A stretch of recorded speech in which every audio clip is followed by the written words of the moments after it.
As anti-government protests in Yerevan continue, coordinator of the Homeland Resistance Movement and Deputy Parliamentary Speaker Ishkhan Sagatelian has stated that the members of parliament for the opposition will take part in a special sitting tomorrow. The parliamentary opposition had been boycotting sessions in the Armenian parliament as the protests were ongoing, vowing to continue demonstrations until Prime Minister Nikol Pashinyan resigns. The session tomorrow will focus on the Armenia-Turkey normalization process and the peace talks with Azerbaijan. The ruling Civil Contract Party has already announced that it will boycott the session. And the government will direct $6.7 million to pay off debts and liabilities of the contractor of the third section of Armenia's NorthSouth Highway. The NorthSouth Highway is a major infrastructure project aimed at building a highway between Armenia's north and south, connecting the border with Georgia to the border with Iran. The third section of the highway was to be financed by the European Investment Bank, but no transfers have been made. The bank has seemingly suspended financing to the project. The contractor of the third section is the Chinese Sino Hydro Company.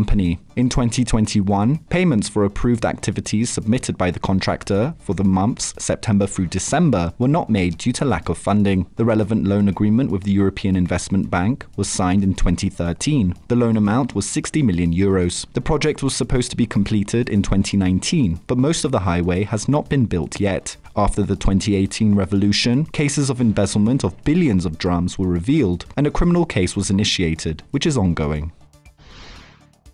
And the government has adopted a decision submitted by the Defense Ministry wherein officers of the Armenian military will receive free apartments from the state. An officer who graduated from a military educational institution will get an apartment, which will be free of charge. An officer can live there, rent it out, but will not have the right to sell it. The apartment will not be provided to the officer straight away. After a 20-year contract terminates with the Defense Ministry, it will become the officer's property.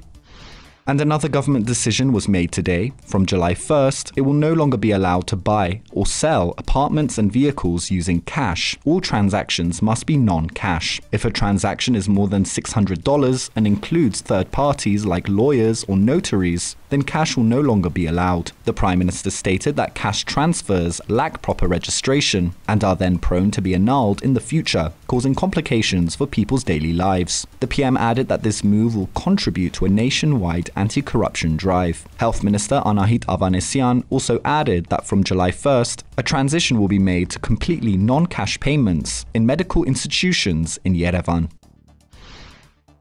And finally, Prime Minister Nikol Pashinyan has held phone talks with Iranian President Ebrahim Raisi and Georgian Prime Minister Irakli Garibashvili. Pashinyan briefed Raisi on the meeting between himself, Azerbaijani President Ilham Aliyev, and EU Council President Charles Michel. Furthermore, the opening of regional transport links, delimiting the Armenia-Azerbaijan border, the construction of an Armenia-Iran power line, and the North-South Highway were also discussed. In turn, Pashinyan and Garibashvili decided to meet in the near future.